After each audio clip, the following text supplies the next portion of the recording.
புதுச்சேரியில் கலாச்சார சீரழிவை ஏற்படுத்தும் ரெஸ்டோ பார்களை தடை செய்ய வேண்டும் என்று புதுச்சேரி ஆர்எல்வி ஜனநாயக பேரவை கூட்டத்தில் தீர்மானம் இயற்றப்பட்டது. புதுச்சேரி ஆர்எல்வி ஜனநாயக பேரவையின் மாநில செயற்குழு கூட்டம் நிறுவன தலைவர் ஆர்.எல். வெங்கட்ராமன் இல்லத்தில் நடைபெற்றது. கூட்டத்திற்கு சிவகுமாரன் தலைமை தாங்க நிர்வாகிகள் ஆண்டாள் கோமதி, ராதாகிருஷ்ணன், ரகுபதி ஆகியோர் முன்னிலை வகித்தனர். கூட்டத்தில் ஆர்எல்வி ஜனநாயக பேரவைக்கு மாநில அளவில் புதிய அமைப்பாளர் அறிவிப்பது என்றும், கலாச்சார சீர்கேடான ரெஸ்டோபார் புதுவையில் தடை செய்வது, ரேஷன் கடைகளை விரைவில் மீண்டும் திறப்பது, குப்பை வரியை ரத்து செய்வது, ப்ரீபெய்டு மின் மீட்டர் பொருத்துவதை தடை செய்வது, புதுச்சேரிக்கு மாநில அந்தஸ்து பெறுவது சம்பந்தமாகவும் கூட்டத்தில் கலந்தாலோசிக்கப்பட்டது. இதனைத் தொடர்ந்து ஆர்எல்வி பேரவையின் மாநில கமிட்டி கலைக்கப்பட்டு புதிய மாநில அமைப்பாளராக சிவகுமாரன் தேர்ந்தெடுக்கப்பட்டார். புதுச்சேரியில் கலாச்சார சீரழிவை ஏற்படுத்தும் ரெஸ்டோபாரை தடை செய்ய வேண்டும், ஏழை எளிய நடுத்தர மக்களின் வாழ்வாதாரமாக விளங்கும் ரேஷன் கடைகளை உடனடியாக திறக்க வேண்டும், புதுவையில் ப்ரீபெய்டு மின் மீட்டர் பொருத்தும் திட்டத்தை ரத்து செய்ய வேண்டும் என்பன போன்ற தீர்மானங்கள் நிறைவேற்றப்பட்டது. கூட்டத்தில் நிர்வாகிகள் ரகோத்தமன், சுலோக்ஷனா, கௌரி, விஜயகுமார், ரவிச்சந்திரன், சுப்பிரமணி, ராஜேஷ், தர்ஷன்மூர்த்தி, சதீஷ், ராபர்ட், தமிழ்ச்செல்வம், பீட்டர், நாகு, வேலு, அஜு நித்யன், அம்புரோஸ், ஹானஸ்ராஜ், அன்பு, ராம்குமார், ரூபன், பிரேம்குமார், கிருபா, அருண், தண்டபாணி, பிரதாபன் ஆகியோர் கலந்து கொண்டனர். மக்களுக்கு நல்லது செய்து அது ஒரு தனியா போகணும். அதே மாதிரி இந்த பக்கம் கட்சின்றவங்க நம்ம தனியா போகணும். நம்மளுக்கு எண்ணத்தை பொறுத்த வரைக்கும் என்னன்னா, முழுக்க முழுக்க மக்களுக்கு எந்த வழியிலாவது நல்லது செய்யணும்.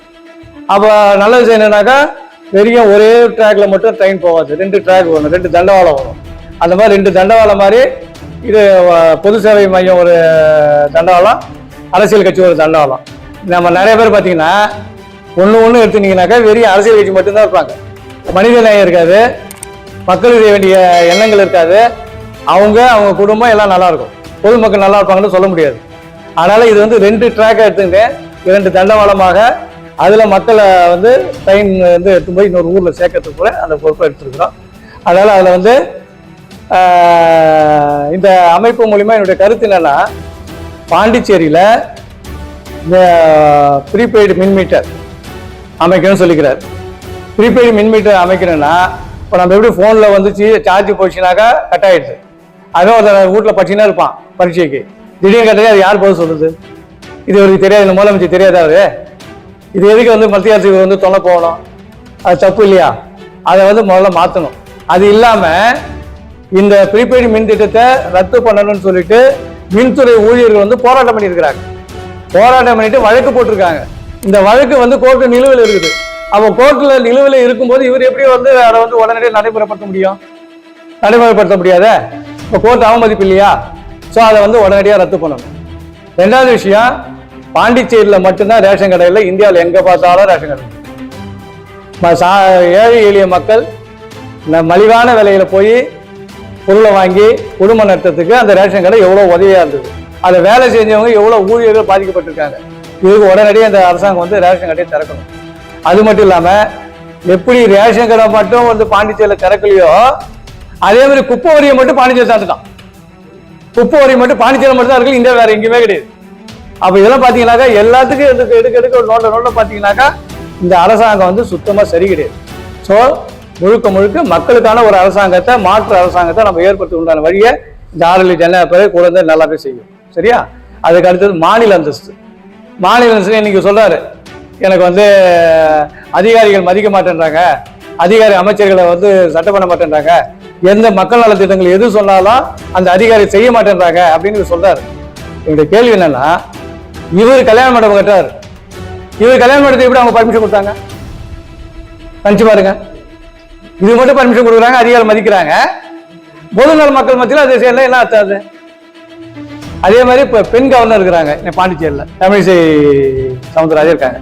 அந்த அம்மா பெண்குலத்தை போட்டுருவோன்னு சொல்றாங்க. பெண்குலம் தான் மதிக்கணும், மதிக்க தெரியாதவங்க இருக்காங்க, எனக்கு பிடிக்காத மதிக்கணும் அப்படின்றாங்க. இந்த ஹாப்பி ஸ்ட்ரீட்டு, ஹாப்பி சண்டேன்றது இதெல்லாம் என் மனசுக்கு ஒத்து வரல, நான் அதுக்கு உடன்பாடு இல்லைன்றாங்க. அவர் கேள்வி கேட்குறேன், பெண்கள் இனத்தை சீரழிக்கிற வகையில், புதுச்சேரியில் கலாச்சாரத்தை சீரழிக்கிற வகையில் மதுபானத்தை ரெஸ்டோ பார்ன்னு ஒன்று ஆரம்பிச்சு அறகுறையா பாண்டிச்சேரியில் நடனமாட, இது நியாயமா இது? அப்போ இது அந்த பெண்மணிக்கு தெரியலையா? நம்மள மாதிரி ஒரு பொண்ணு தானே, நம்ம குழந்தை நம்ம ஆனால் நமக்கு எப்படி இருக்குன்றது தெரியலையா? இதை வந்து மாற்றணும்.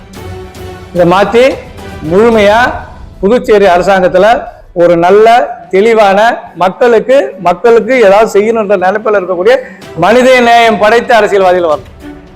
நான் சார்ந்துக்கிற கட்சியை பார்த்தீங்கன்னா இன்னைக்கு முன்னாள் MP ராமதாஸ், அவர் மேலே ஏதாவது ஒரு குற்றச்சாட்டு சொல்ல முடியுமா? இன்னைக்கு அரசியலில் வந்து அவர் வந்து நிற்க முடியல.